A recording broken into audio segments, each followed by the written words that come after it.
बहुत साल पहले कुछ अंग्रेज शिकारी भारत के एक घने जंगल में शिकार करने आए। जंगल के बाहर एक डाक बंगला था, लेकिन वहां पहले से ही एक बड़ा अंग्रेज अधिकारी ठहरा हुआ था। इसलिए मजबूरी में उन शिकारियों को जंगल के बीच बने एक पुराने, वीरान और थोड़ा डरावने डाक बंगले में रुकना पड़ा। उस डाक बंगले का एक रखवाला था जो अपनी पत्नी और अपनी लगभग 14 से 15 साल की एक बेटी के साथ वहीं रहता था। शाम ढल चुकी थी। शिकारी शिकार करके लौट चुके थे। नहा धोकर सब एक जगह बैठ गए। टेबल पर बोतलें खुली और शराब का दौर शुरू हो गया। आज का शिकार शानदार था। हाँ, लेकिन अभी रात बाकी है। हाँ, असली मजा तो अब आएगा। धीरे धीरे शराब का असर बढ़ता गया और इंसान जानवर बनते गए। साहब, खाना तैयार है। अरे, इधर आओ। उसकी नजर अब शिकार पर नहीं, रखवाले के परिवार पर थी। साहब, कुछ चाहिए क्या? अरे तू चुप रहो। एक गोली चली और रखवाला वहीं ढेर हो गया। बाबा, बाबा उठो ना बाबा। लेकिन उन दरिंदों को अब कुछ सुनाई नहीं दे रहा था। उनकी इंसानियत मर चुकी थी। नहीं साहब, ऐसा मत कीजिए, भगवान के लिए। उस रात उन्होंने उस माँ और बेटी के साथ ऐसा अत्याचार किया जिसे शब्दों में कहना भी मुश्किल है। उनकी चीखें पूरे जंगल में गूंज रही थी, लेकिन मदद के लिए कोई नहीं आया। और गोलियां और फिर सब कुछ शांत। तीनों की लाशों को डाक बंगले के पीछे अंधेरे में चुपचाप दफना दिया गया, जैसे कुछ हुआ ही न हो। कुछ दिन बाद एक नया सेवक आया। नाम था कैलाश। किसी को नहीं पता चला कि पहले वाला रखवाला और उसका परिवार कहाँ गया। सब कुछ सामान्य दिख रहा था, लेकिन वो जगह अब सामान्य नहीं रही थी। गहरी रात, कैलाश गहरी नींद में सो रहा था। अचानक सिसकियों की आवाज। कैलाश की आंख खुल गई। उसका दिल तेज धड़कने लगा। इतनी रात को कौन रो रहा है? वह उठता है। एक हाथ में लाठी, दूसरे में चिराग। धीरे धीरे दरवाजे की ओर बढ़ता है। कौन है? कौन रो रहा है वहां? दरवाजा खोलता है और जो देखता है उसकी रूह कांप जाती है।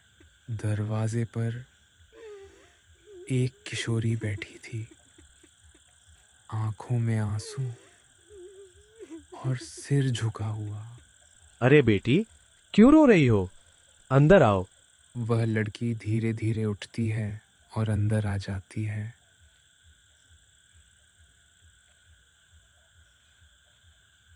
लो, पानी पियो। बताओ, कौन हो तुम? इतनी रात को जंगल में अकेली क्यों हो? काका, मैं इसी डाक बंगले की पुरानी सेवक की बेटी हूँ। क्या? लेकिन वो लोग तो सब मार दिए गए काका।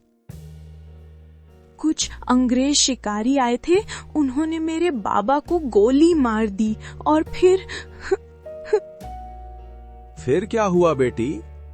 उन्होंने हमारी इज्जत छीन ली काका, माँ की भी मेरी भी।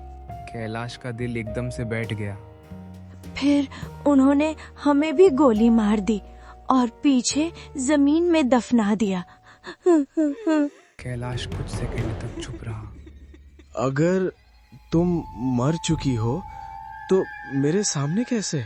जैसे ही उसने ये कहा, वो लड़की अचानक गायब हो गई। कैलाश की सांस अटक गई और तभी वह लड़की दीवार पर उल्टी चलती हुई दिखाई दी।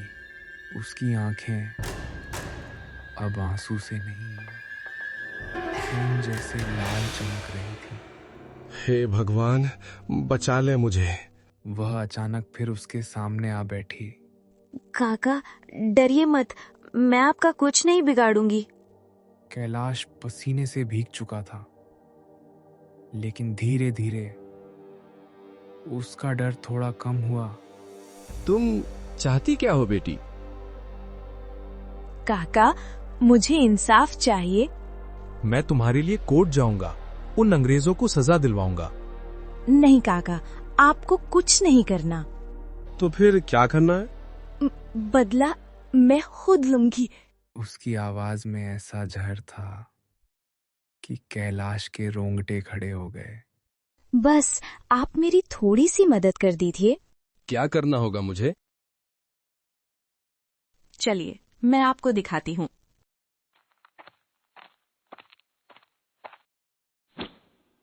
कैलाश कांपते हुए उसके पीछे पीछे चलने लगता है। डाक बंगले के पीछे घना अंधेरा, पेड़ों की परछाइयां, जैसे कोई छुप कर देख रहा हो। यही यही हमें दफनाया गया था। कैलाश के हाथ कांपने लगे, लेकिन उसने हिम्मत की। जो हो देख ही लेते रहे। वह कुदाल उठाता है और जमीन खोदना शुरू करता है।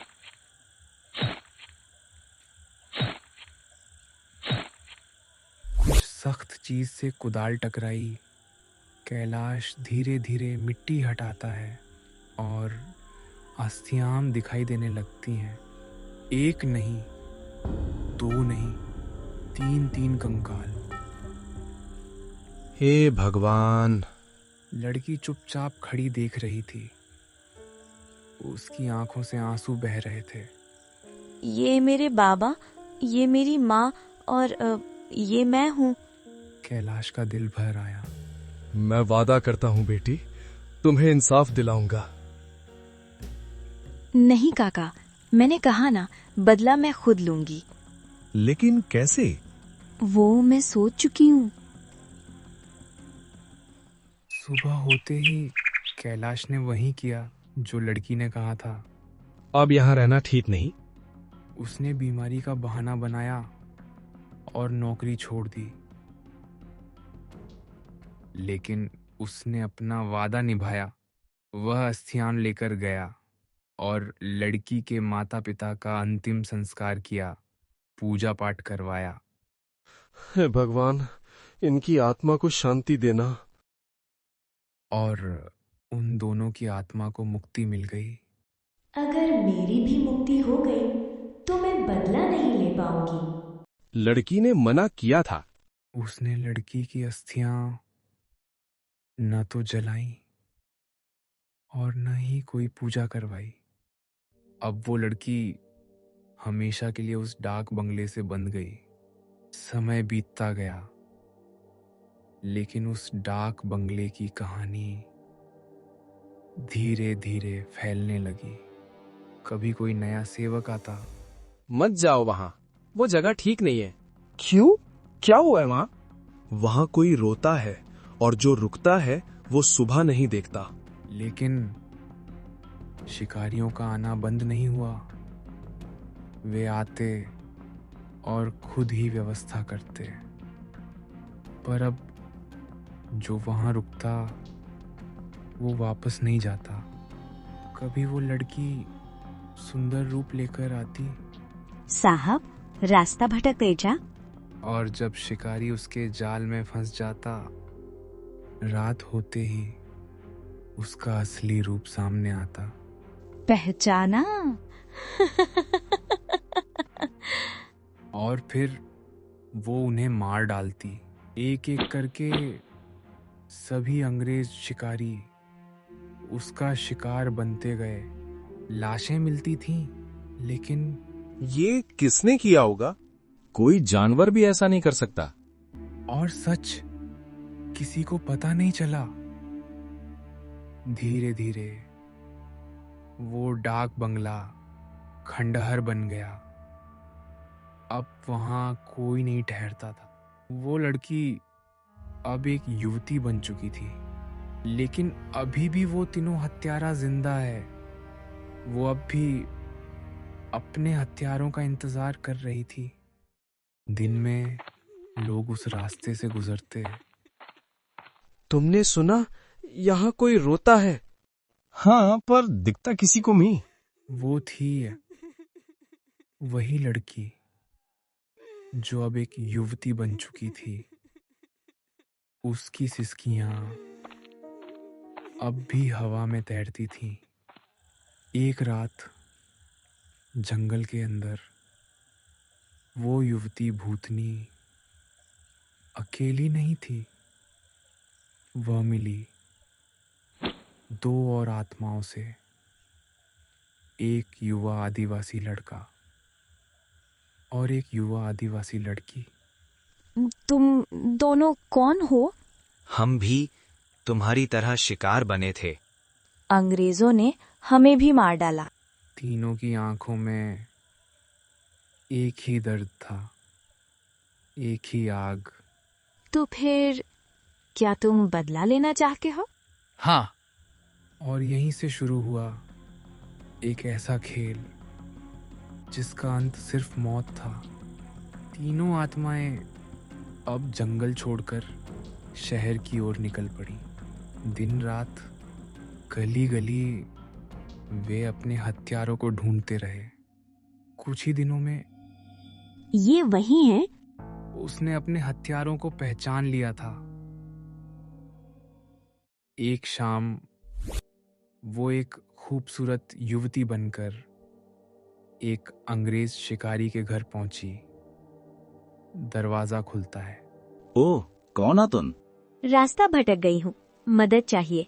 उसकी खूबसूरती ऐसी थी कि कोई भी फंस जाए। अंदर आइए। जाल बिछ चुका था। आप शिकार करते हैं?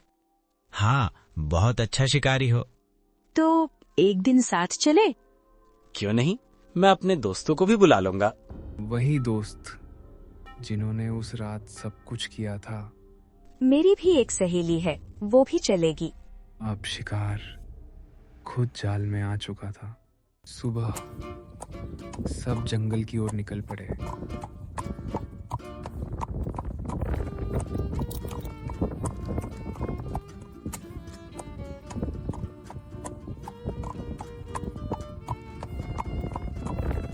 अब वापस चलना चाहिए।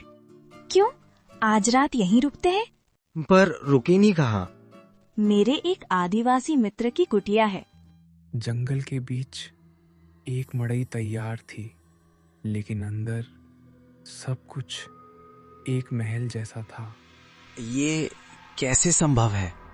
बस आज की रात यादगार होगी।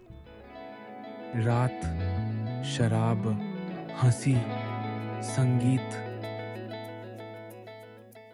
और फिर अचानक दोनों युवतियां अपने असली रूप में आ गईं। चेहरे डरावने, आंखें लाल। ये क्या है? पहचाना? सभी कांपने लगे। गिलास में अब शराब नहीं, खून था। पियो, जल्दी से पियो। डर के मारे कोई मना नहीं कर पाया। अचानक वो आदिवासी भूत विकराल रूप में आ गया। अब मौत सामने खड़ी थी। आज कोई नहीं बचेगा। और फिर एक एक करके सभी शिकारियों का अंत हो गया। अंग्रेज अधिकारी खोज में आए, हे भगवान, ये क्या हुआ? लाशें ऐसी हालत में थीं कि कोई समझ ही नहीं पाया। ये कोई इंसान का काम नहीं है। कैलाश सब जानता था, लेकिन कुछ बातें छुपी ही रहनी चाहिए। कुछ समय बाद कैलाश चुपचाप गया और उस युवती के कंकाल को भी जला दिया। जंगल फिर शांत हो गया।